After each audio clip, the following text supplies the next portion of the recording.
Assalamu alaikum warahmatullahi wabarakatuh. Dear colleagues, welcome back to our series on Atomic Habits by James Clear. In the previous video, we covered an overview of the book.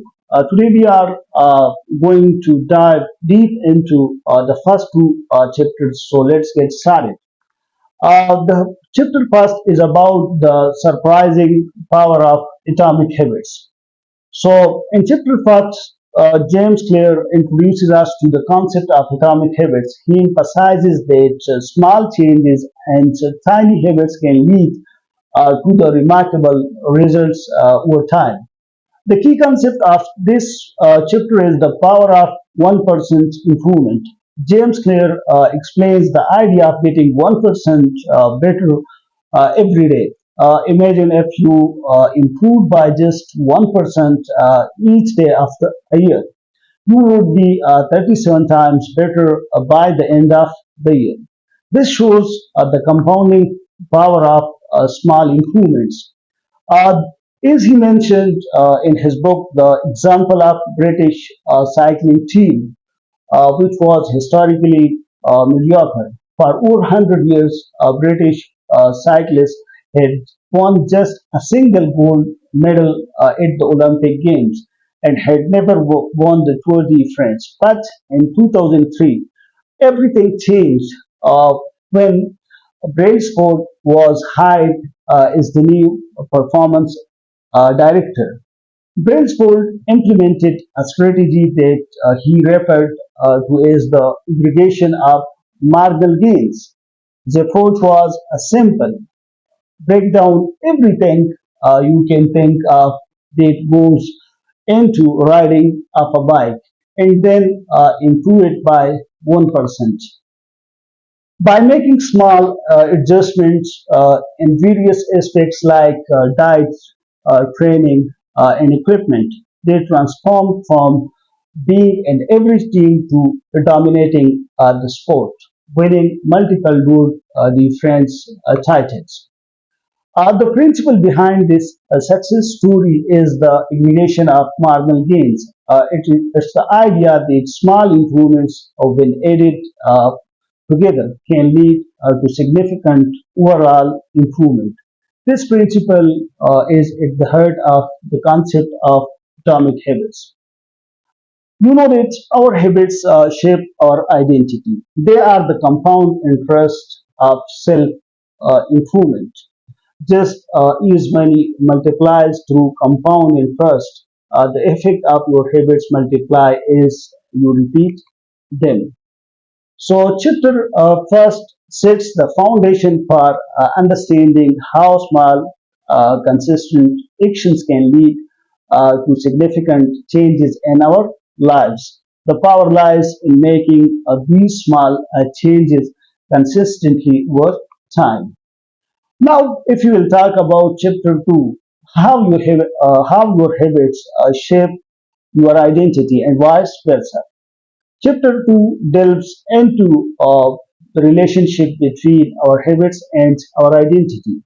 Claire argues that our habits are not just actions, but they shape our identity and vice versa. Introduces a two-step process for changing your identity. Number one, decide the type of person you want to be. And number two, prove it to yourself with small wins. Instead of uh, focusing on what you want to achieve, focus on who you want to become. For example, rather than setting a goal to read more books, identify as a reader. Once you see yourself as a reader, your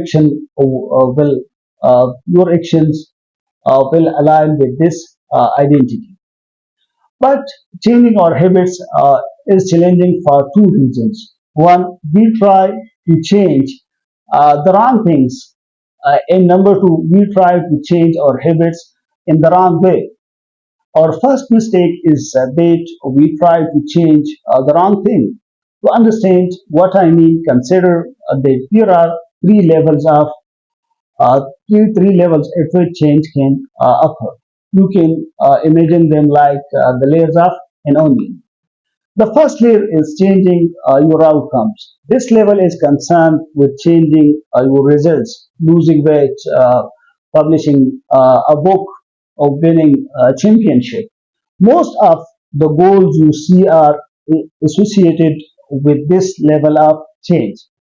The second layer is changing your process. This level is concerned with changing your habits and systems, implementing a new routine at the gym, decluttering your desk for better workflow flow. Most of the habits you build are associated with this level. The third and deepest layer is changing your identity.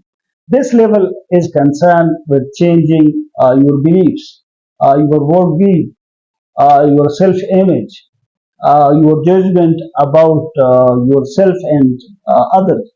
Most of the beliefs, assumptions, and biases you hold are associated with this level.